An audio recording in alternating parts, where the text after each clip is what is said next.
चंद्रशेखर जी। धन्यवाद सभापति जी। राष्ट्रपति जी के अभिभाषण पे मुझे आपने मेरी बात रखने का मौका दिया।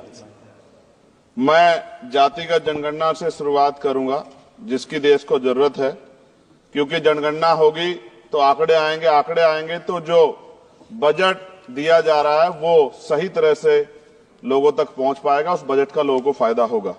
दूसरी बात, अयोध्या में 3 दिन तक पुलिस ने कार्रवाई नहीं की। इसका खामियाजा एक बेटी को अन्याय के रूप में उठाना पड़ा और मुख्यमंत्री जी यहां खड़े होकर राजनीतिक स्पीच में उस बेटी के अपमान का तमाशा बना रहे थे। ये बहुत दुखदाई है।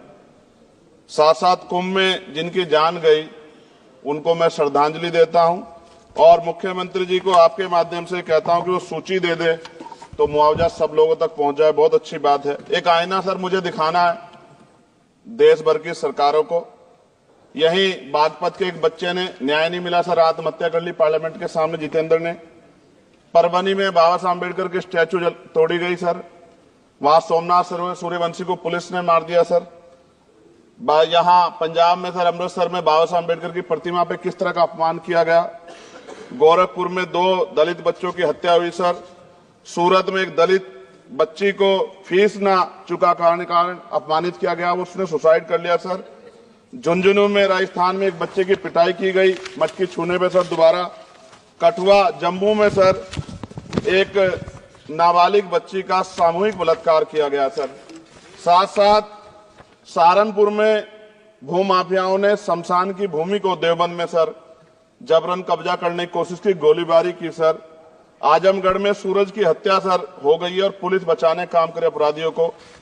सर SC ST को पहले जमीन मिलती थी पट्टों के रूप में, कई सरकार ने दी। उन जमीनों को पहले तो दबंगों ने कब्जा के रखा और अब उन जमीनों को सरकार भी छीन रही है सर।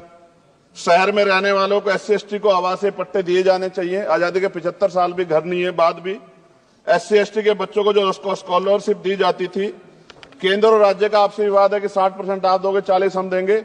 इस चक्कर में कई बार स्कॉलरशिप सब नहीं समय पहुंचती, मानसिक प्रताड़ना होती है, स्कूल परेशान करते हैं, कॉलेज। इसलिए मेरी राय है सर कि 0 बैलेंस पे उन बच्चों का एडमिशन कराया जाए। जब सरकार कुछ करना चाहती तो बच्चों को फायदा हो जाए। और देश भर में सर बहुत सारे छात्रावास बने हैं, लेकिन उन छात्रावास की स्थिति ऐसी है जर्जर, जैसे हमारे स्कूलों की है। इन छात्रावास का जीर्णोद्धार कराया जाए, उनकी रख रखाव का ख्याल रखा जाए, क्योंकि अब देश का भविष्य तैयार हो रहा है। और ऐसी हालात सर स्कूलों की है। स्कूलों के हालात आप देश भर में, मैं उत्तर प्रदेश से आता हूं, जाके